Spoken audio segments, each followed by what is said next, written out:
0. Radio 0.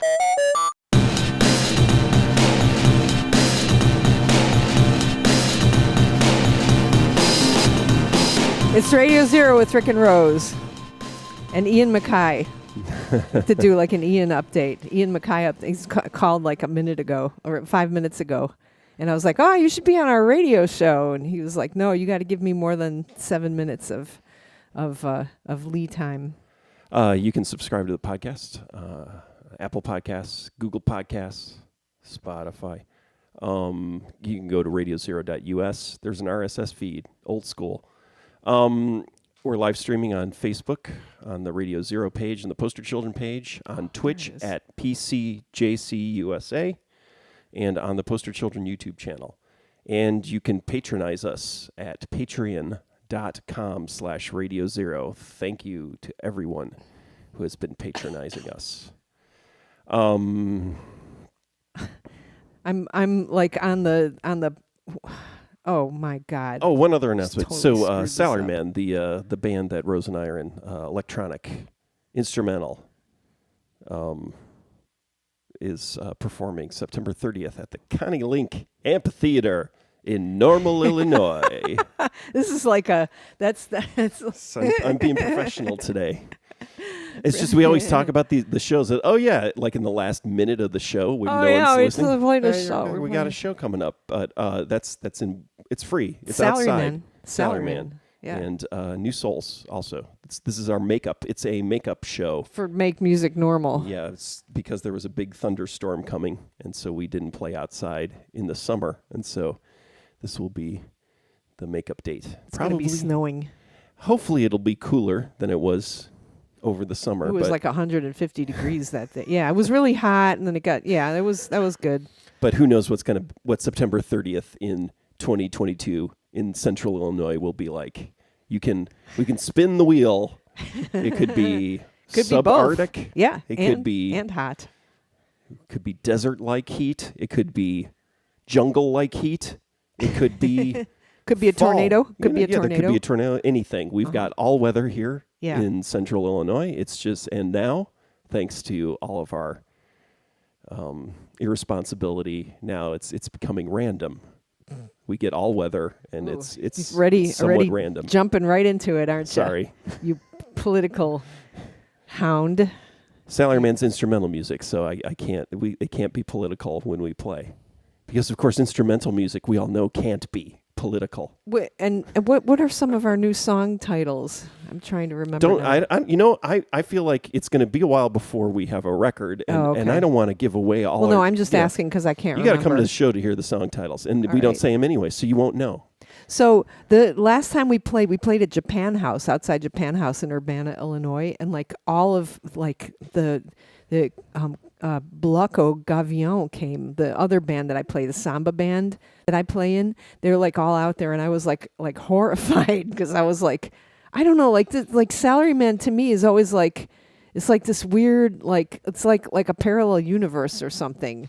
Like I can't, like I work so hard in Poster Children to like jump around like an idiot and you're like, punk rock, right? And then Salaryman is like, it takes like the exact opposite like part of my brain to like try to fit, melodies and sounds and stuff. Like it's like so much more like weird and expansive that I feel, oh, I'm not jumping around, so people are going to be bored of me, or something like that. Like I don't, like I can't, but people love it. I can't believe, I just don't understand, people come afterward and they're like, oh my God, that was great. And I can't even. Hello, April. And Tim Bauer says, greetings from Bergen, Norway, home of Kings of Convenience. That's nice. It's pretty far north, huh? Yeah. Is it dark there? Yeah. So okay. Well, it's late. It's late, right? It's. It would be dark, yeah. right? Oh yeah, it'd be dark anyway. Yeah. Maybe it's light. The whole. Maybe it's light. Who knows? This crazy planet. It's unpredictable. You don't know when the light's going to come. I just snotted in my nose. You don't know when it's he going to be says sunny or it is dark. Yeah. Well, Who knows? all right. You know what? Okay. All right. The whole what is that called? A daylight savings time thing? How the hell would you not want to be able to change something as fundamental as your clock? Like you've been given change your leeway. clock. You've been given leeway to change your clock. You haven't been given leeway. It was a collective. President said. Yeah. It's just The king said that you can change your clock. if you know anything about the history of clocks, there's nothing to do with freedom and individual choice. I do know a little bit because we read that book. It's all about locking you down, the man locking us down, and so I can't believe you're a daylight savings I'm so pawn. for it. I'm totally for it because you get I to can't sleep believe a we're little talking bit more. about this All right, and all right, we're all right. nowhere near it. Okay, Like all right. this is supposed to we're only supposed to Well, have no, this I was conversation. thinking about Tim Bowers so we've been doing being this in for Norway. like 20 plus years, so we've already had this conversation 40 times probably, Yeah. right? And then to jump All right. and not Jump the have gun. it. Yeah. Okay. All right. So what were we discussing today? That was the weird, yeah. Although I would like to once again make my pitch for Universal, just following UTC. Universal healthcare. No, just time. I mean, it's what we Universal should have done font. during COVID when we were locked down. Is that Standard time or daylight preference. I like light. All right. I don't like to wake up in the morning, but I have to anyway. I don't care if it's light in the morning. I like it to be very light at night. Like right now, I'm gonna go outside like at 8:00 tonight. It's gonna start getting dark, but it's still gonna be in the 80s. And well, it's going to go down now because it's getting dark. So that's going to suck. So for me, I like the evening.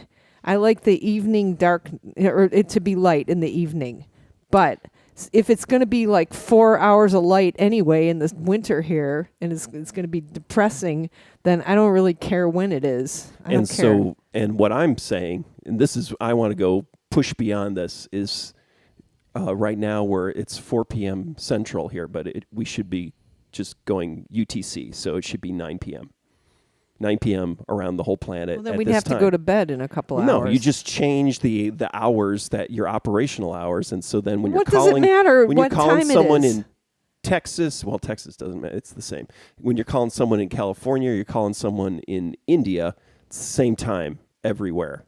Like you say, let's have a meeting at 9 p.m. UTC, and then everybody knows what time that is. Yeah, but then no more of this garbage. Daylight this is savings all time switching. stupid. And then if you want to do DST or you want to change times, it's like, oh, well, let's start school earlier, and then it doesn't have to be some cockamamie time based around daylight savings or not. Or you just decide, you say, school starts at 12 UTC. What is the difference of what time? If you're okay with it starting at 12 UTC, how come you're not okay with it starting at fucking 7 a.m. CST? What's the difference? I'm saying that if we all live, most of us live digitally, a lot of communication goes on worldwide. Everything is running on universal time anyways, right? The whole planet. That's not. Well, we're not going to change our. We're not going to system, all of school that. is not going to be at 3 a.m. for us. Sure, why not? We could do that. There's no problem with that. Wait, seriously? Well, it wouldn't be because that would be 3 UTC. What 3 a.m? That's what. That's like it's 5 hours. You're saying everybody so it's like, in the that whole would be 10 world o'clock at night. Yeah. We wouldn't that's have not gonna school happen. at 10 o'clock right. at night. We'll have school at the normal hour. But it'll just be named the same time as we'll be like, oh, well, school in Illinois starts at 3 a.m. Kids get hit by drunk drivers at 3 a.m. Yes. And you know what? Kids get hit by drunken bus drivers at 3 a.m. at 9 or 7 a.m. because it's dark. The number is not the Side. problem.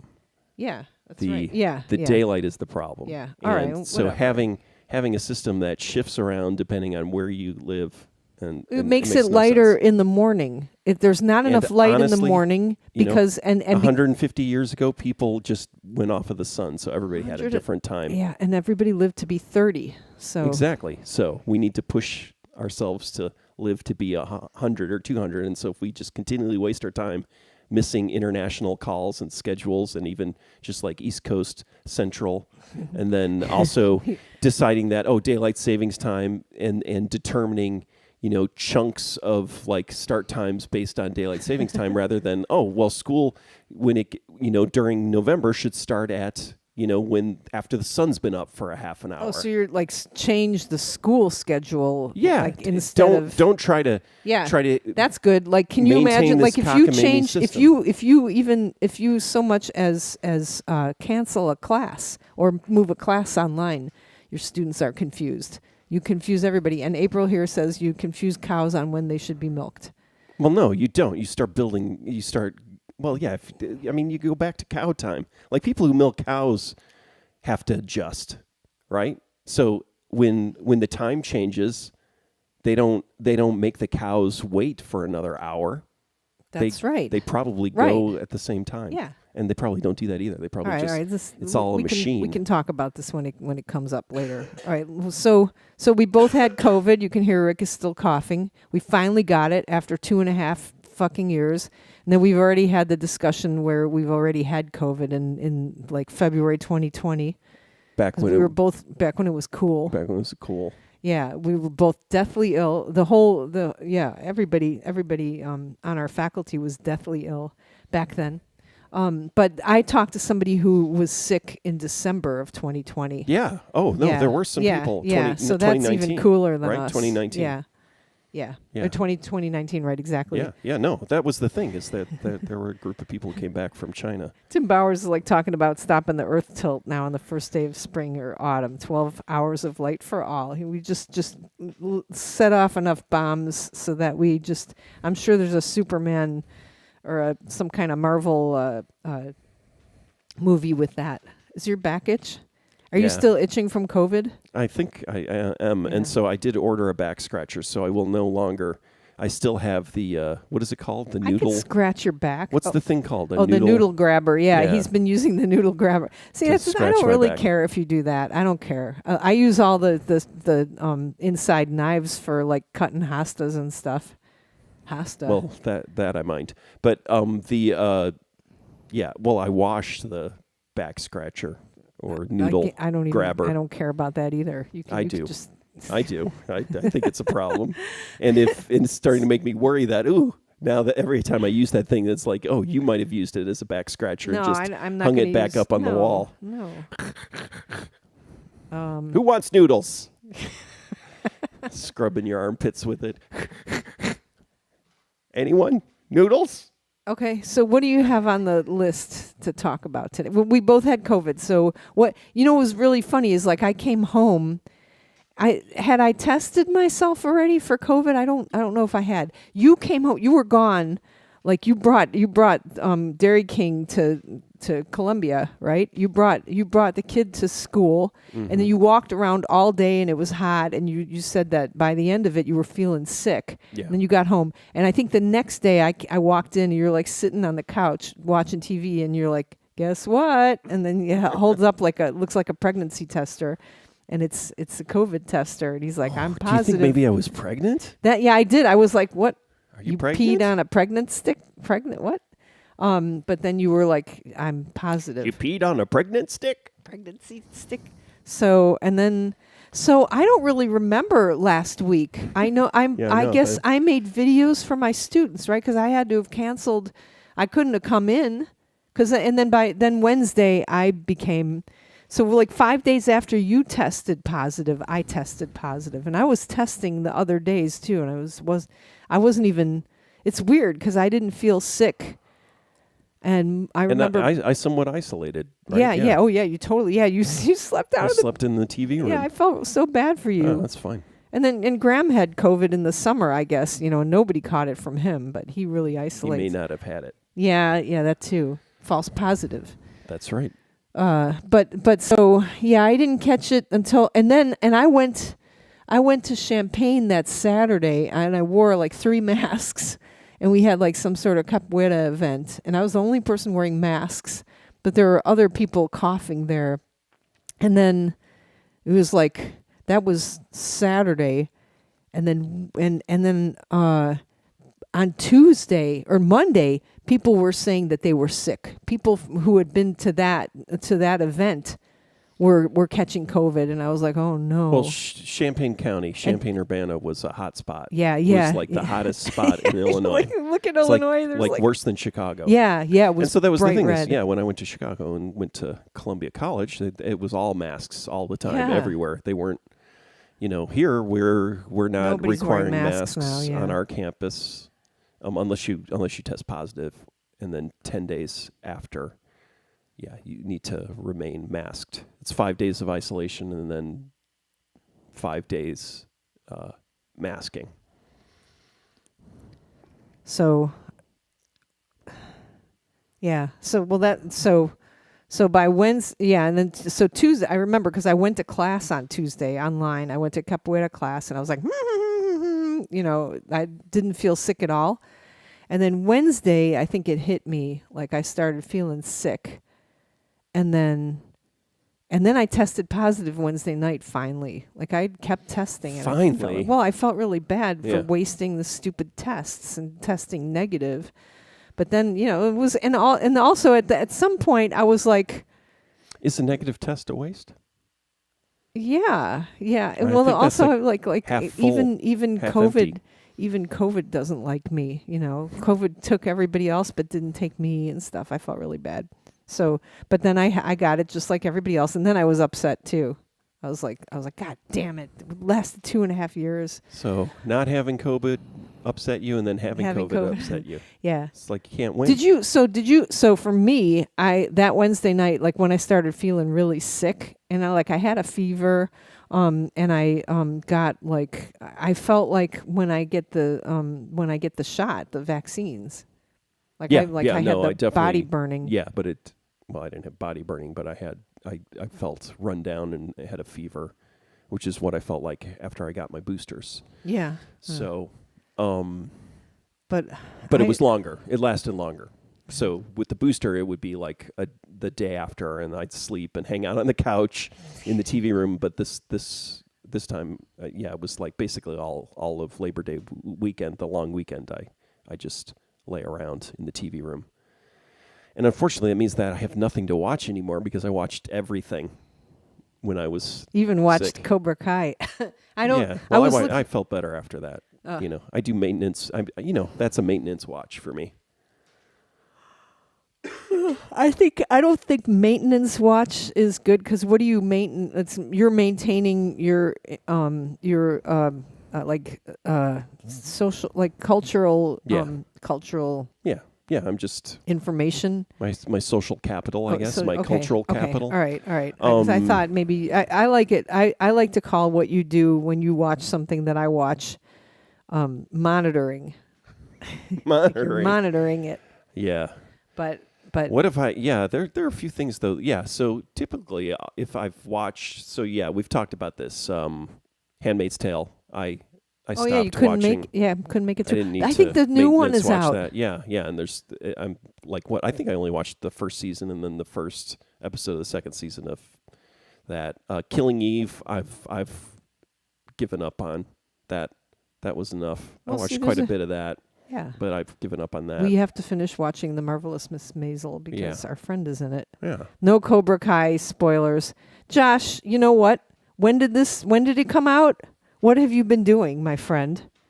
Joshua Been out Vaughn. for a week. Been out for a week. What have you been working or something?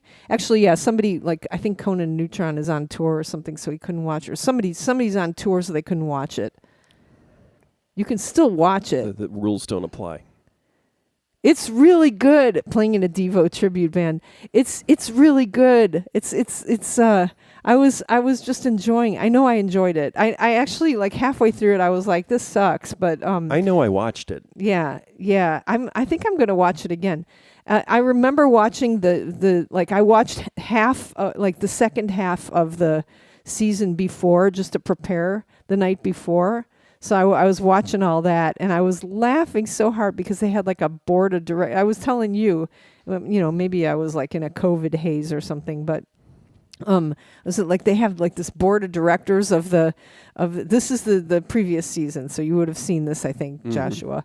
They had a board of directors meeting about how the new karate championship, like the All Valley All Championship. Valley. Yeah, it's so funny. It's so funny. The whole thing is all about this stupid contest, right?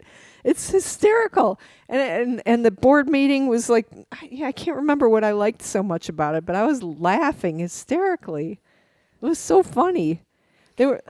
Yeah, no, I mean, it's yeah, committees. I remember what it was. It was the writing. I feel like the writing is really good, but I know I'm a person who who watches Marvel movies, so I'm sorry, but what what was it? They at first they were like, we're going to make all different choices now, and so they start like with, we're going to turn, the mats are going to be blue this year, and people are like, yeah, but then they're like, they were like trying to figure out how to change the tournament, and then they decided that they're going to have a ladies time and a men's time, like they're going to have two different championships, and they're going to do skills, which is totally relevant. This is how how Generation X or Boomers would change something, to fit more with the Millennials and the Gen Zs, right? You would change it. Let's make it skills based too, so like people can show off their forms and their other things that are not just like winner takes all because they've killed everybody, right?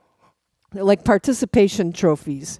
That's what it's like, right? Mm-hmm. And then they change it, and then they're like, oh, we're going to have a women's and a men's competition. And then one guy gets up and he goes, does anybody think that it's going to be problematic that we're asking, what did he say? That it's something like we're going to separate the men and the women. And I don't know. I just thought it was, I was really digging it. I just thought it was hysterical. And then at the end of the board meeting, everybody was just tired and they had all these plastic or paper coffee cups. I just thought it was really funny. I'm sorry. But that was last season. I guess that's what it's called, a guilty pleasure. Yeah, this season, I feel like they're playing with like tropes. Is that what it's called? Like they'll have something happen, like for instance, a guy will lose his hat, and then you'll be like, oh my God, he's gonna die, like all the like movie tropes. They're playing with movie tropes. And then apparently, there were the surprise cameos. It seems like they're scraping the bottom of the barrel for the surprise cameos now. Well, no, it's not really great. It's like these guys haven't shown up yet, and people who are really into the Karate Kid series are like, oh my God, is that guy going to be on? Oh my God. people are really into Karate Kid 3 then, huh? They're really into it. I know some people they're just into the whole. It's like it's a Karate Kid verse, right? I'm just worried they're going to get into a TARDIS or something, and Jackie Chan will show up.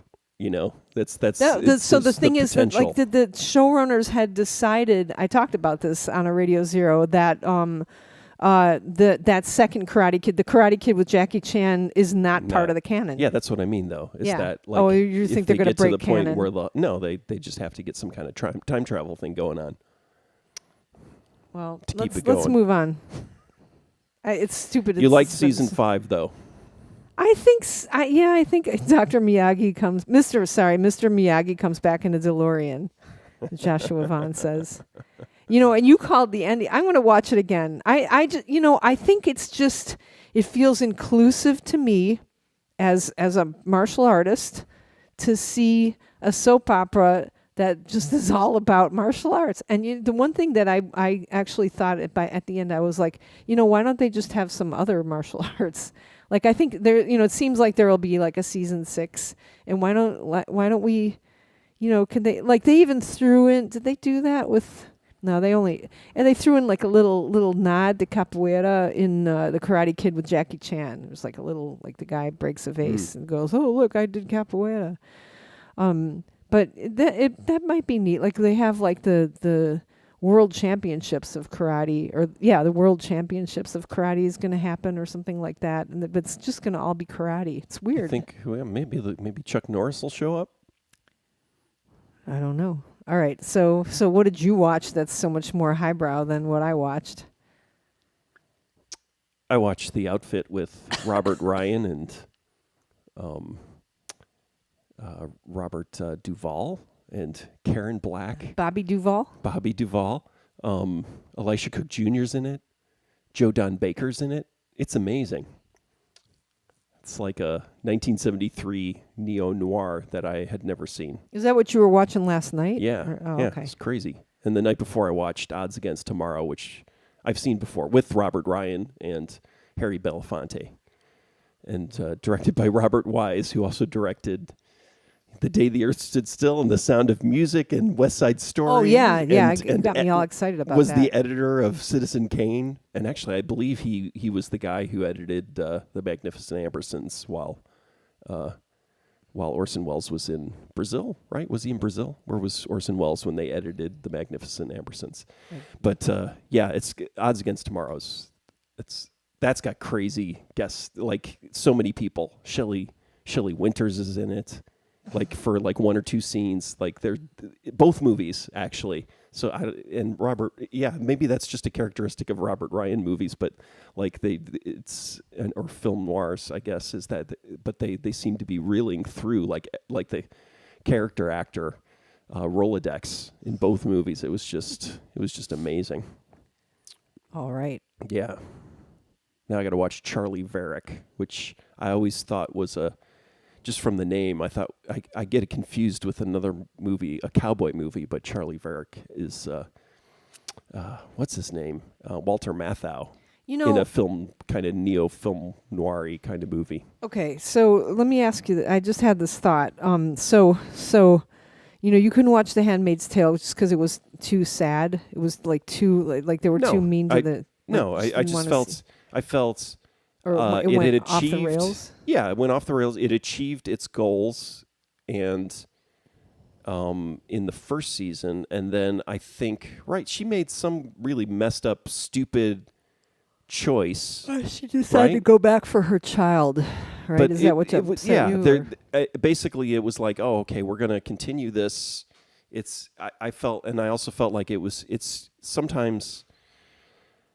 I don't know, just watching the same thing over and over again, and it just feels like I'm being ground down. It doesn't, and it's not going to change me anyway. I didn't feel like, I enjoyed the first season, but then after that, it was just kind of like, I don't need to continue to feel this way or feel like I'm just being manipulated as opposed to being, okay.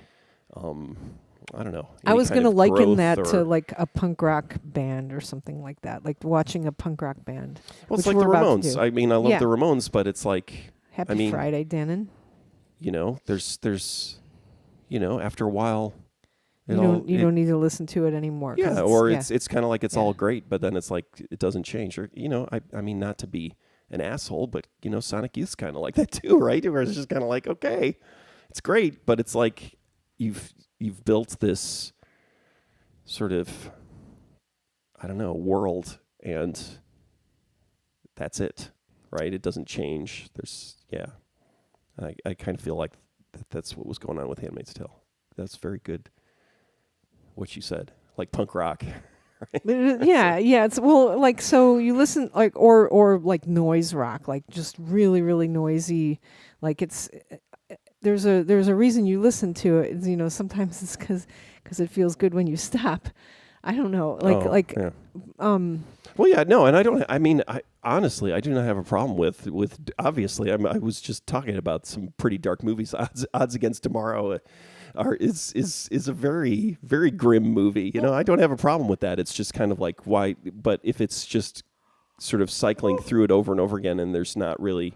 But that's the thing. That's what like befuddles me, is that I can't watch any of these movies. Like, I hate dark movies, but I was like all over The Handmaid's Tale. I was like, yeah, and I don't know why I could watch that. But maybe as a man, I just can't. Okay. Okay. So what's next? I don't know. Let's move through these topics quickly. Okay. What do you have on your list? You want to move through them quickly? What do you got?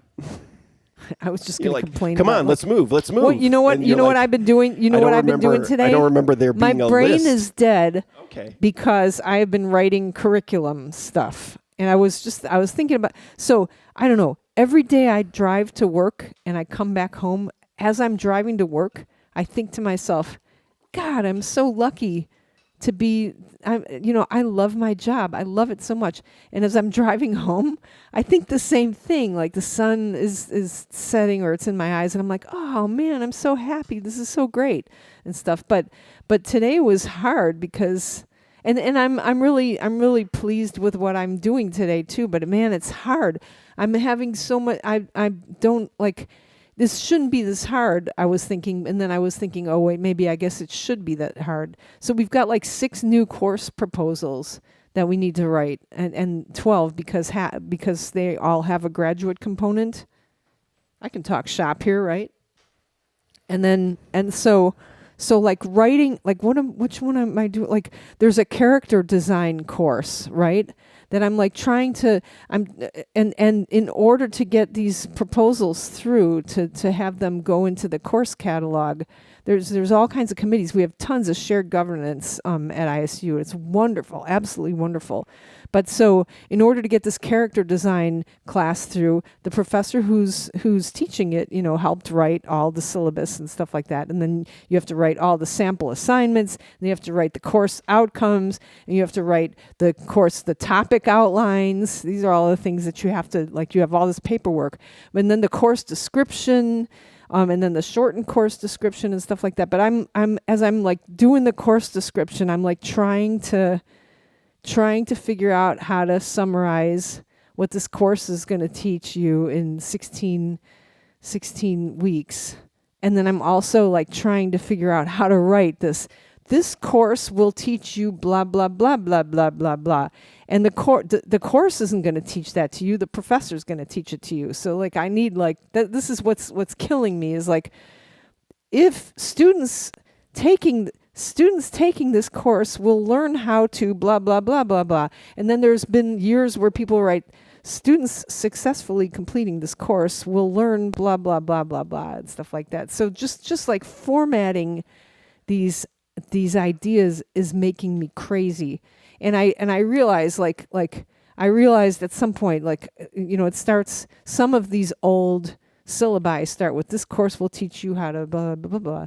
And then I was thinking, well, the course doesn't teach you it, and somebody even commented that, and I'm pretty good at grammar. So I'm like, well, I got to take that out. Students, but they don't want students successfully completing this course, well, blah, blah, blah, because that sounds like, or you might fail. And then they don't want, so students taking this course will learn how to blah, blah, blah, blah, blah, blah, and stuff, right? But then I got to another paragraph that said this course provides blah, blah, blah. And it's like, oh, wait, the course doesn't provide it. Do I really have to change this all? Because it almost made sense at some point. This course will provide students, this course will provide students with experience in blah, blah, blah. Will it? Or will the professor who's teaching the course provide students with blah, blah, blah? So do I really need to add all those extra words? You're the captain of the curriculum committee, so I don't know. That's what I'm struggling with. Like, well, their example. I mean, there should be examples of how to write your syllabus. Yeah. And I did like a little bit of research also. Like they ask for an EDI, an equity, diversity, and inclusion statement in there, and like I was like, oh well, I'm sure ISU provides for that, and like I looked it up, and it was like, oh my God, they've got these amazing, like it shows you your students where to find resources for like a whole bunch of stuff. And they've got, sample stuff you should put in your syllabus. So that I found that and I was like, oh, this is incredible. Yeah, a lot of really great resources and stuff. But I just need somebody to format professor teaching this course will teach students how to. There, that's it. How's your Senate? What was interesting is I was listening. I hadn't listened to it before, the Cal Newport podcast, just to see what it was like. The guy who's World Without Email or whatever, the kind of productivity guy, one of the productivity guys, but he's a professor, right? And somebody asked a question about Jordan Peterson, and then the other guy, the professor. They asked, like, do academics lose their minds when they leave academia, like, or were they crazy when they were at their university. So like Jordan Peterson, and then what's the guy? I can't remember. He was at Evergreen State College, and then he was a pretty vocal, like he's a left wing guy, but like was an intervectman. What is it called? What's the dewormer? Oh, Ivor. Yeah. Anyways, he was one of those guys. And he had some interesting comments, which is like it's you're in this academic environment, and there are smart people, and then if you're a smart person and you have lots of ideas, but you're in this environment where you're around other people when you're in academia, right? Who push back, right? And if you say something like, well, maybe this horse dewormer, I'm a smart guy, and I think this horse dewormer is a good option, and then somebody else will say, no, you're nuts, right? You're kind of in this environment of people, other smart loudmouths, right? Who are going to push you down or counter that, or kind of regulate your brainstormy kind of like explosive, sort of exploratory intellect, right? And then all of a sudden you leave that environment and you're just kind of free to go running with your ideas, and you don't really have, it's kind of like in some ways academia is the opposite of an echo chamber. People like to represent it and say, oh, it's a liberal bastion, right? And everyone's programmed and everyone's a Marxist or whatever, right? But the reality is a lot of people are devil's advocates, or contrarians, right? Like you'll say something and then they'll go, wow, but wait, what about this, right? It's more about critical thought, right? And even if someone has a great idea or a great, has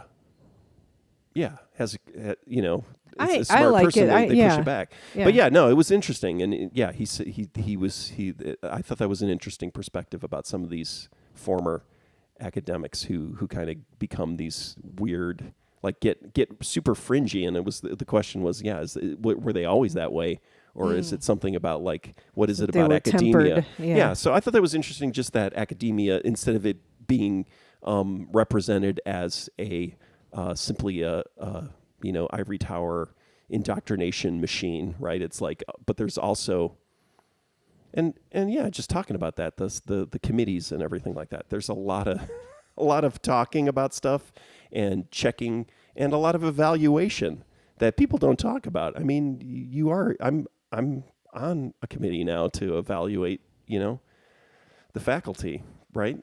You're on that, and that's something that we do every year, right? Everybody gets evaluated, and so you go, oh, in the corporate world, people get evaluated and everything like that. Yeah, that's true, but it's not like it's just a free for all here, and people make it out like that. And so I thought that was interesting. Just going off of what you were saying. Yeah, good. Well, I don't know. I don't know if I'm like organized enough to. Well, I guess I have to be organized enough to push these through. They have to. These classes need to get through. They're so exciting too. One of them is combat for motion capture. We're gonna have a class on combat. So we're gonna have different martial artists come in, and I'm gonna be one of them. And Aaron's going to be one of them, and we'll have other people like John, like some, the guy who teaches swords. Yeah, so that's the thing. That. Is the theater department has been well known for its combat. What do they call it? Stage combat. Stage combat. Right, classes. Right. Yeah. And so then combining that with with motion capture, and for video games, it's going to be so cool. But like, I just have to. So why does this class need to be taught? Like you need to explain why it needs to be taught too.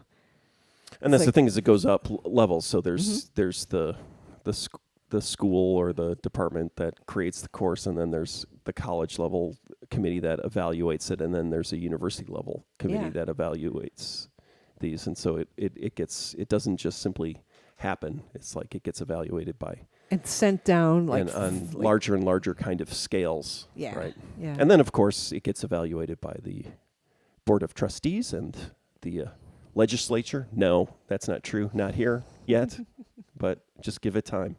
We didn't talk about the Queen. Yeah. God save the Queen. I heard a punk rock song on the Oh radio. yeah, they played it on today. NPR. They Yeah. played "God Save the Queen" and "Her Majesty" by the Beatles or Paul McCartney. Yeah. Which always is a weird song to play, but yeah, they're both weird. But yeah, and the fact that John Lydon is a total contrarian. Like he's not a. What bums me out is he's just a contrarian. It's kind of like what happened with Morrissey, right?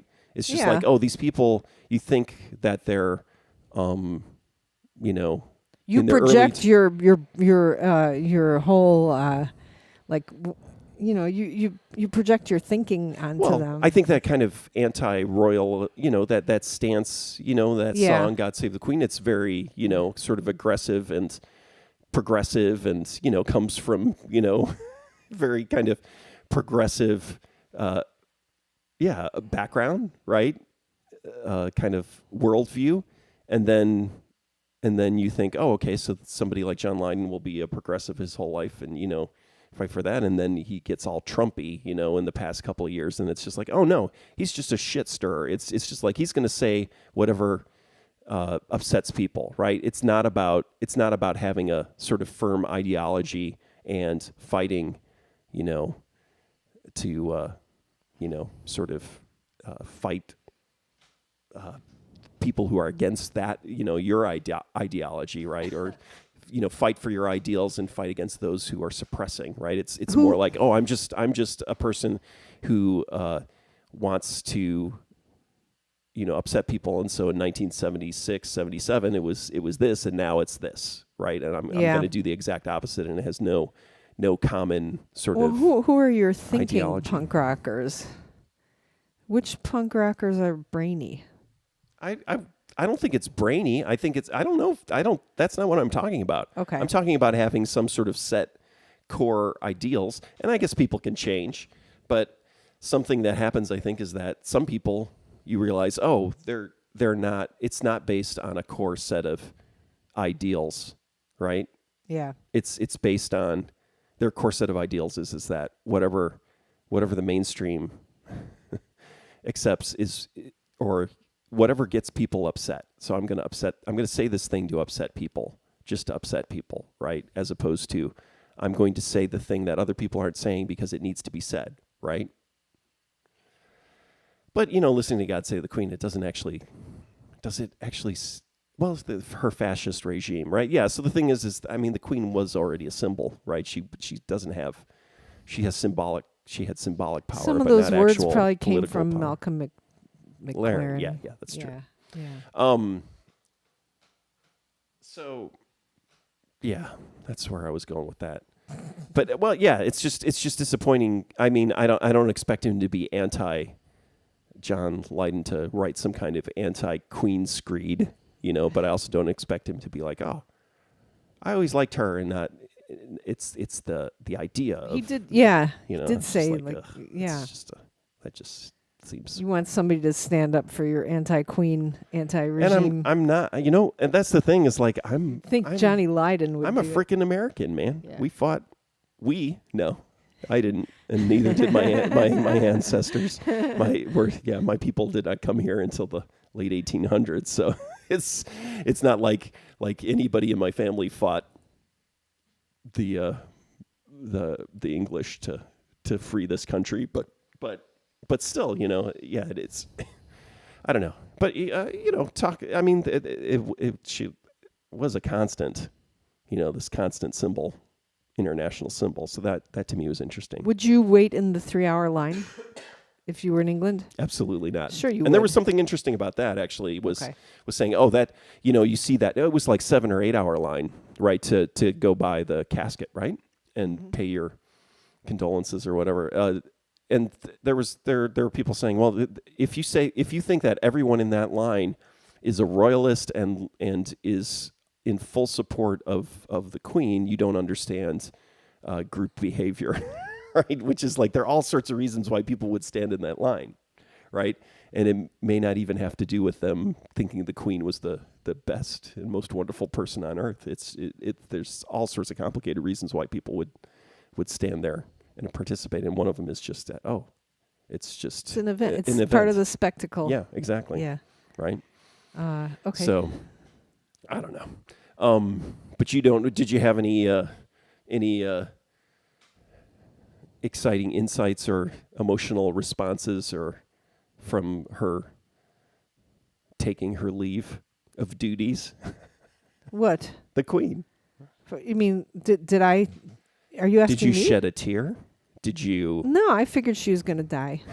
The rat died, Right. and Lillian's cat died. People are dying. So you're putting the Queen on the level of a pet. Yeah, yeah. Except I never got to really know her, but Yeah. she's pretty old, right? Yeah. We did you? No, Oh. no. Oh. It's just interesting to me. Yeah. We did meet somebody, the guy who did publicity for. Wyndham. Yeah, Right. he actually met the Queen. For city slang. Yeah, the guy. Yeah. I remember his story was because his father was a knight, right? It was Yeah. a military guy, Yeah. and he had said that she had visited their house once, and he actually So she used the bathroom, is what he said. We met And so- somebody who we yeah. were on tour. Did he go on tour? We hung no, out I with think him. he's just, he just Came yeah. to Salaryman. That was He Salaryman's had a Queen, press he had a Queen. agent. So yeah, we actually met someone who, Yeah, Salaryman met somebody who met the Queen. like in person, and Yeah. actually he said sat on the toilet after she did. Right, he was Yeah. the next person in the bathroom. Yeah. Not that he waited outside the door, but it was like, like that was, which is strange, but it also was like human. It's like, oh yeah, she's just a person who uses the toilet apparently. But no, it was, yeah. I do I think about that status and stuff now being a director, but being a director of just a program, so I don't have status. Sometimes Right. I'm asked, sometimes I have status and other times I don't. And I was thinking about how she couldn't do certain things, and yeah, just things that are inappropriate for certain people to do, I guess. And just yeah, I felt kind of bad for her, because you always hear about the royals. Oh, well, I'm going to give that up, and then I'm going to give this up so I can be a normal person.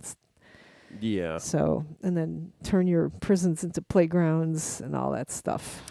That was actually, not to become some kind of weird Cal Newport zealot, but he did say, that idea of the ideal job or the perfect job. There's a job for you that will completely, there's a job out there that aligns exactly that you were sort of born to do, right? That idea of Wow. Where Well, it's he's right for me.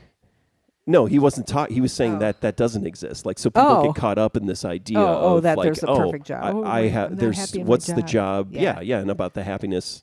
I mean, he wasn't saying you should be unhappy in your job. It's just that idea that there's one job out there that you were born to do, or that fits perfectly with that, and it's kind of that idea that there's no other. Yeah, it's just that idea. So yeah, I mean. The thing about being a queen, right? Yeah, you're obviously born into that, although she wasn't, right? That was the thing, is that until her uncle abdicated, she wasn't. She wasn't. Well, she was in line, but the assumption was that she wasn't going to be, queen, and then all of a sudden that all changed. So she was a royal when she was younger, but she wasn't. Being prepared to be Queen of England at the time. She was going to be one of those minor characters, that was on last night, a 1985 episode of Johnny Carson. I was trying to figure out what the date was because of all the references. It was talking about Ronald Reagan going to Germany. So it was before the Bonzo Goes to Bitburg, speaking of the Ramones, it was before that whole thing happened, but they were preparing for that. And then apparently somebody in the royal family's parent, this woman who married into it, her father was in the SS or something. So this German woman who married some cousin of Queen Elizabeth. And that was a big thing in 1985, which I had no memory of. And I remembered the whole thing about, Ronald Reagan going to, Germany, but That watching any of the so Yeah. Danny Ingram and Sarah Garibaldi came late because they thought that this started at 5. Did you mess up? No. Is that a time zone joke? Oh, yeah, maybe it's a time zone joke. Sorry if that was a time zone I don't joke. know. I thought did I write 5? No, I wrote 4 p.m. Central on the card, and the events should have been 4 p.m. Central. Sorry, guys. Wow. You didn't miss anything though. Just me talking about. What Karate you did Kid. miss is the whole conversation about universal time, and that would stop problems like this God from happening. Damn it! You're right. Yeah, he wins. So okay. What else? I missed you when you were like quarantining yourself. I missed you. I know. Such a overwhelming presence. Danny's asking where the pre-orders for the book and Flower Flower. That won't happen until January. Okay, good. Yeah, people keep asking me about. We got test pressings. Did I talk about that? I think we talked about that. So, but if you know anything about vinyl, I was going to say, if you know anything about the vinyl manufacturing process right now, just approving test pressings, even in the old days, approving test pressings, that meant things were still a few months out. But nowadays it means it's even more than a few months out. You know whose book is going to come out, though? Who like Maureen Herman. Oh, yeah. Right? Oh, my God. Like, I don't even know when that book is going to come out, but holy fuck can that woman write. So, like, and she's on the internet, and I think she lives, like a couple of hours away from us now. I think she lives in Illinois. And she's so like on 9/11, she wrote this thing about how like, she was smoking crack with her eccentric like crack dealer or cocaine dealer or something like that. And she's like, this is like my eccentric cocaine dealer or something like that. Just was like one of the first phrases in her writing, and I was just like blown away by, and then I was thinking, who am I to write any kind of bullshit like that? And she wrote, just like a bunch of paragraphs about what it was like to be, 9/11 in New York at 9/11, how she, felt guilty about not helping people because she was high or something like that. And I'm just like, I like underneath it, I just, there were like 500 comments. People like, oh my God, can you write? Oh, blah, blah, blah. And I just wrote, I was watching TV, because I thought because I just feel so inferior to her, like I just like, and then she like cared, she like emoji cared my thing. My thing, I was like, oh my God, she did a response to like, she responded to my stupid note on her thing, and she didn't respond to everybody's. She knows you. Well, how does she know me? We rehearsed at her loft or her place. Remember, it was Maureen's place where we were rehearsing for in Chicago. Yeah, Tool and the Man. Oh, we rehearsed in that kind of basement. I didn't that realize was it. Oh, because so she was friends with Johnny. Yeah. Oh, okay, yeah, all right. So we rehearsed there. Who else? I think Jesus Lizard rehearsed there. Maybe And Tar, right? Tar, yeah, right? so. Because that's where we destroyed our guitars, right? I destroyed my G3 there, and then I feel like somebody made fun of me for it or something. But anyways, so she, oh man, I was like, I couldn't believe. So maybe she knows who I am. I don't know. She knows who you are. But I mean, I am a bug compared to her, and so I don't think I'm you going to should have compare. stupid. I think that's what's going to be interesting about your book is it's not a rock and roll, typical rock and roll story. So I guess not. So there's no reason to get into the. Well, then I was like, I had those reveries, like how I think about how me and the dean are going to go out, hang out, and like have like a play date and stuff, and we're gonna like talk about Star Wars and stuff, and you're like I'll just tell you right now, you don't drink, so you can't have a play date with any lady who works, and then I'm like, that just totally deflates my balloon of like, oh, I'm gonna go hang out with these people, and I like. So I had that little like sort of reverie where like, it was like me and Sarah Garibaldi and Maureen Herman were like all like gonna go running around on a field and stuff and like just talk to each other and like help each other through our womanly woes and stuff. And then and then I thought like, I don't know. I just then it popped, that I was like, oh no, I can't ever be friends with anybody. I'm lucky I can be friends with Sarah if she's still there. So okay, what do we got here? We got April Smith blaming Walmart and Target for taking up all the record pressing space for their mainstream lame LP they carry. And then Akira Yano says, Good morning, Akira." Yeah, time zone. Oh. Yeah. I mean, well, well, you can also blame people who buy records and don't have record players. But yeah, it's Who does that? lots of people. I think You can get a record player like at like the okay. It's not even that. So something like 50% gas station now. 50% of record vinyl purchases now, 50% don't get played. Right. I think that was the survey. I'm looking right now at a vinyl record that I don't think you've ever played. What is that? Oh, the Talking Heads Speaking in Robert Tongues. Rauschenberg. Robert Rauschenberg Okay, cover? Yeah, yes. no, but I have a copy. I bought that just a few years ago because I couldn't afford the limited edition copy in 1983, was it? So I bought the regular version. So yeah, I'm not. I think it's fair to buy. I'll buy a record as a piece of artwork. I think I consider that a piece of art and something that I wanted to buy when I was younger, and I have a copy that I could listen to. That you can listen to, yeah. But I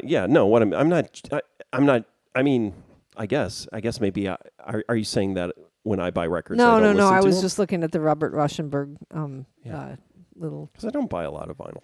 Yeah. Okay. All right. Because I know I don't. I mean, because I'll be honest, I don't like vinyl. I mean, I spent It's too warm and punchy. I've spent the last 20 years, recording things digitally, and so anytime I hear a pop or a click, I have a visceral reaction. I jump, it's a negative thing. And so then sitting down and putting on a pair of headphones and dropping a needle and hearing, as I do that, and then hear every time, a little pop or a click that happens, it's not a joyful experience for me. So I've grown out of my love of vinyl, but I have vinyl and I love it, but I don't. It's not my pleasurable listening format. Okay. Before we close, I want to ask you, like, how's the Senate going? You're like in charge of something on the Senate and the academic Senate at ISU. Oh, I'm on a committee. Yeah, no, you're in charge of it. Well, I'm on a chair of a committee. I like that. I think that's cool. You don't want to talk about that? Well, there's not really anything to talk about. I feel like it's... You have to make the schedule, though. You're like a dude. You're a scheduler, dude. That's like so perfect for you. How are your thoughts on that? Are you like, ooh, I made a good schedule? No. No? It's just... How many people are on the committee? I don't know. You should know. If you're the 13 or chair. 14. Well, there are a couple of vacancies. Yeah. We have some vacancies. Some people are not... doing their shared governance governance duty. Some colleges are not have members that are supposed to have, like our college has all the members we're supposed to have on the Senate, but some others are not pulling their weight. Okay. All right. Anything else? I don't think so. Yeah. I had like all these, I was like, oh, I'm going to talk about this, I'm going to talk about that, and now I'm just kind of brain dead just from the whole week. Well, yeah, what you should do is you should keep a list. Yeah. Make a note so I will, that before we do the show, and then when you we yell, had COVID. Next topic, we actually have a topic as opposed to... That was scary. So like 5 minutes before this Radio Zero started, really, Ian Mackay like FaceTimed me. And he's like, what's up? That happens every so often. And I'm like, we're getting ready to do a radio show. Be on it. And he's like, I'm going to be on it, but, and he's been on it before. But he's like, not today. And he's like, what are you going to talk about? And I was like, movies? And do we even have Jesus Christ, man? What about the big white elephant in the room, in the Florida room, who like what did Rick DeSantis do today? Like over the last couple of, like, how come we haven't even talked about politics? This motherfucker, right? Like what? Like shipped people to Boston, where Martha's Vineyard, like to show them, look at these people, They don't want immigrants here, and the thing is like the people, and the thing is the town, the mayor was talking about. It's like we got people who live here year round. It's not just the rich people who's summer here. I've been to Martha's Vineyard. And It then it doesn't. was It's like- not that impressive. And they help. And it was like the whole thing was they're going to be very unhappy with these people there, and it's like they help those people out. It was like, oh yeah, and so I think that was the deepest, darkest part of this is like that the disconnect in a world where it's like a governor is just going to ship a bunch of people in an airplane, off somewhere else, not tell them where they're going, and With taxpayer money, that's what I've Right. been reading about. Like, and can they get? and then can they he get some bad he press says out of we're this? going to show that these people are selfish and don't appreciate and don't want this, and then the people who these people land, and then the community's like, okay, we got to figure out how to help these people. It's like, oh no, what these liberals aren't liberals in quotes. These are just these people are going to help out these other people who were cruelly just shipped somewhere with and lied to apparently about where they were going and what was happening. And it's like, oh yeah, we're going to help those people out. We're going to try to support them and get them places to stay and This stuff. And it's narrative like, seems incendiary, and it seems like just more. I think that's all that's going to happen for the next. We're going to have like titillating like narratives that make us angrier and make us want to vote. Well, and no, by it's, us, I mean it's just going to be a everybody. narrative. So there's one narrative, which is that we're going to ship these people to these selfish people who don't want it. Ha ha ha. And they're gonna get punished. That narrative is going to be believed by the people who believe that. And then there's Right. the other narrative, which is like, oh no, you've done something. You've human trafficked. You're trafficking people. You're like, and we're gonna help these people out. Yeah, because yeah. because that's what good but it's people but the do. narrative. Right? They're And neither of those narratives are going to intersect, and no one's going to hear. That's right. There's no platform where people who think, oh yeah, well those people hated it when they got those immigrants got sent to Martha's Vineyard, and it's like, well no, they did. I mean, they didn't like it. They thought it was a human rights abuse, right? But they stepped up and they helped out, because these are people. God. All right. So it's basically selfish, people without empathy, believing that their narrative will apply to other people. Speaking of like brainwashing people, I finally I haven't done the pronouns in my class yet. I haven't asked people for their pronouns. Hey guys, tell me what your pronouns are if you need that, and then I'm like, my pronouns are she, they. You can let me know if you want, I have a tendency to just say they now for everybody. So if that is offensive to you, you should let me know that too. And I know that there's some small amount of the students in the class who are like, oh, this is great, I'm included. But I also know that there's a small, probably the same amount of students in the class who are like, shit, my dad was right. They're going to make me gay, I'm sure, there's gay people around and my dad, and I'm not sure if it's okay or not, but I think when I go home, they're going to ask me if any of my professors ever said the word pronouns, and I'm going to have to lie and say no, because otherwise they're going to be mad. You know what I mean? Well, I don't know. I mean, you either, yeah, but I want to make sure I want to make sure I include those people too, and make them understand. It's totally fine if that makes you uncomfortable. It's like that. I understand that that's not your background to accept all people. I don't know. I mean, I just asked the first day for people to. Did you get any? Yeah. And so I don't think I anyone didn't do gets it. upset or anything. I mean, I think it's a tempest in a teapot. I haven't had anybody get upset. No, they're not going to get upset in front of you. They're gonna have this weird oh Jesus, they are liberals here. Well, I mean. That's not our problem. That's though, cultural I guess. friction, and this is a choice we've made in our culture here. Yeah. So I mean, and so that's just I will tell something you we got this. to work through. The bathroom nearest my office is an all-gender bathroom. And is just one, like a little bit further down, further walk down is the ladies and further walk down is the men's. So I just go to the all-gender bathroom all the time, and it's just one toilet in there. You get the nice. whole room to yourself. There's a sink you can wash yourself in. You can look at yourself in the mirror. Nobody else is going to be in there.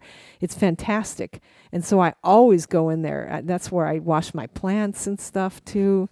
But the other day I went in there and I sat down and somebody had peed on the seat. Oh. And when that happens in the women's bathroom, you're like, God, what kind of asshole B-word peed on the seat? You know, come on, sisters. You know, how could you do that to another sister? But this was like, wow, it could have been a dude's pee. And that, I was like, wow, it was like a whole another experience to me. Like, you know, like, wow, I could have sat in a man's pee. So Yeah, to me, it's just all, yeah. Do you lift the seat up in the all-gender bathroom? I don't use the all-gender bathroom. Okay. I use the men's room. Is there a urinal in the men's bathroom? There is. Oh, so you just go pee. Wait, is it in a I've used stall? both the urinal and... When you go into the urinal, can you close it and nobody else sees you? No. Oh, it's just I out think there in are the walls. open? Oh, there's walls. I think there's like little dividers in that bathroom. So you could some be bathrooms, peeing and a student could walk in and see your naked butt. Well, no, Is that true? No, because I don't drop my pants. Oh, you keep your pants up in front of your butt. Okay, and then there's a wall so nobody can really see your penis. Is that... Jesus Christ, there's I a hadn't divider. thought about that. But well, they're working on the bathrooms in the Center for the Visual Arts, but the urinals in there did not have dividers. Wow. Did you ever But go in I'm sure there? they will now. Yeah. I never even thought of that. That's crazy. I wonder if they're going to have like tampons in the men's bathroom now because They did. They were they have tampons and stuff in the men's bathroom too. They did for a while. It didn't. That's nice. Yeah. What changed though? They went away. Somebody probably took them. Yeah, it's interesting. They did show up for a while and then they were gone. Huh. All right. Oh, let's see. April Smith says most non-binary folks will let you know. They're not offended if you get it wrong. The problem is when somebody continues to misgender them. Yeah. And that's not what I'm worried about because I think we make pretty obvious, like there's help, there's resources for LGBTQA plus.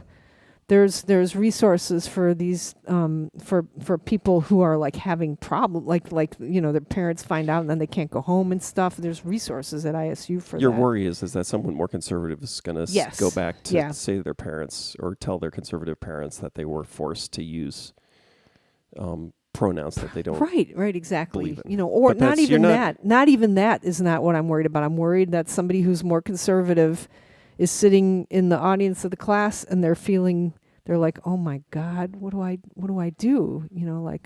Well, that's part of what college is about is brainwashing about, people to be gay.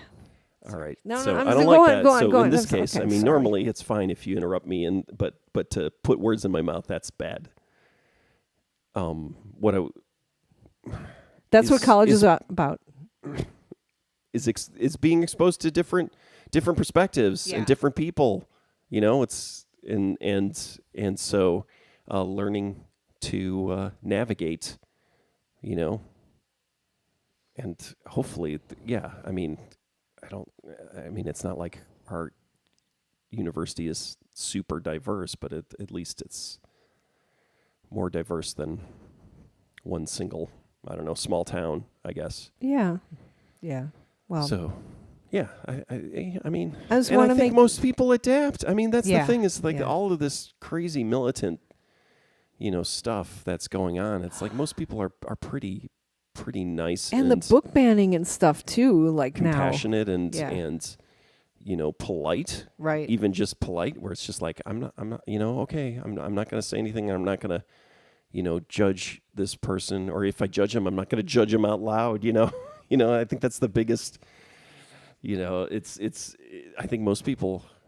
I don't know. Maybe I'm just a Pollyanna, which I don't think I am. I Oh, don't think yeah, there's any you're evidence to that point, totally but I think most people are Pollyanna. not not jerks. And it's just these small number of jerks that are making it difficult for everybody else. It had to have been 2 weeks ago, at least, when you've been like, oh, I didn't realize things were that bad. But no, I'm sure you're not a Pollyanna. No, I'm just kidding. I think I'm not saying the problems don't exist. I'm saying that I think it's not a majority problem, right? I don't think there's a majority of people who are awful, ignorant fascists who don't care for other people and don't have compassion. I think it's a small group of people who are poisoning the minds and culture. And on that note, have thanks. A good couple of weeks. Thanks for listening. We'll have a list next time.